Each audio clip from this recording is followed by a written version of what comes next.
Chicago locals know the area, West Division Street and Rush Street, known simply as Russian Division.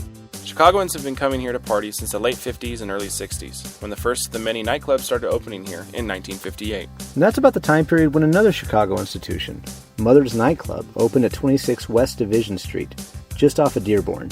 As far as icons go, Mother's would have to be labeled just that. For music fans, this place is nothing less. To help us put Mother's into its proper context, we sat down with Matt Kubinski, marketing manager for the Lodge Management Group.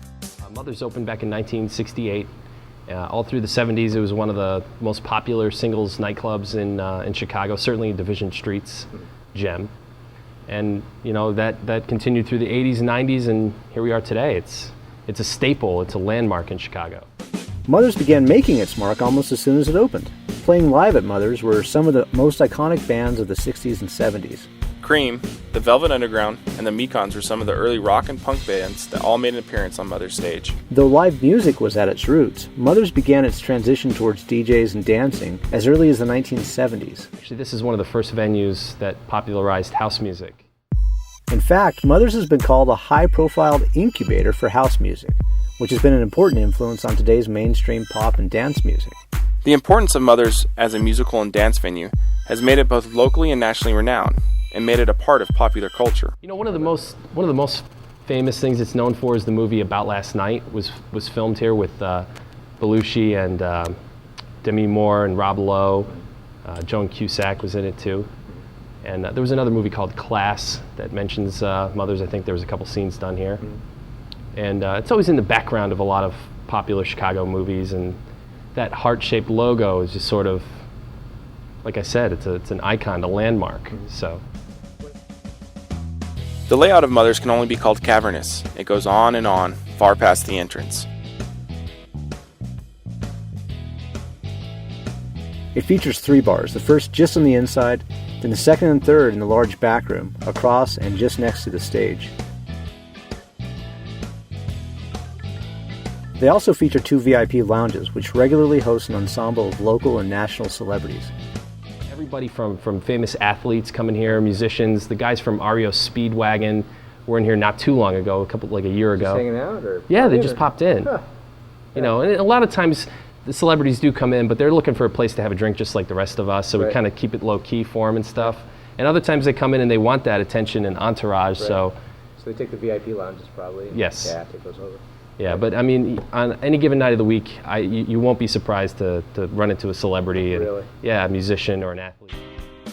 The decor of Mother's is nothing short of inspired, and really hasn't changed that much since it was opened in 1968. It's got a kind of industrial revolution meets Harry Potter look to it, with eccentric brickwork and exposed faux decay. The star of the back room is that stage. It's seen so many of the most popular bands of the 60s and 70s. But a lot of attention was also paid to the decor here, in almost a gothic industrial themed area with dark walls and chandeliers over the bar.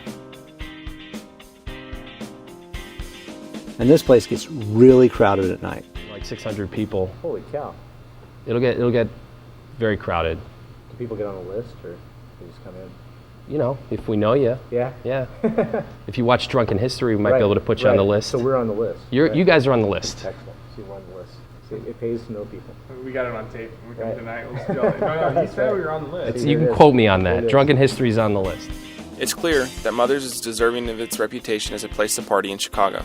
But what's more is it's absolutely filled with history. When you consider that very few clubs or bars in this area of the city remain the same for even 10 years, the fact that Mother's has kept going for over 40 years is pretty remarkable. Something else to consider is this. Mother's wasn't the only live music and dance venue to open up during the 60s that became iconic. Both Whiskey A Go-Go, which opened its original just down the street, and New York's CBGB, a place for which one of the VIP lounges is named at Mother's, were opened around the same time period.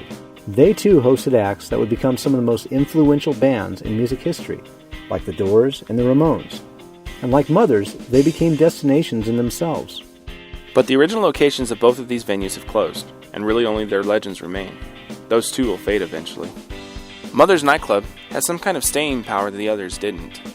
Maybe it's because Mother's was not above redefining itself to keep abreast of current trends, but it did this while staying remarkably original at the same time.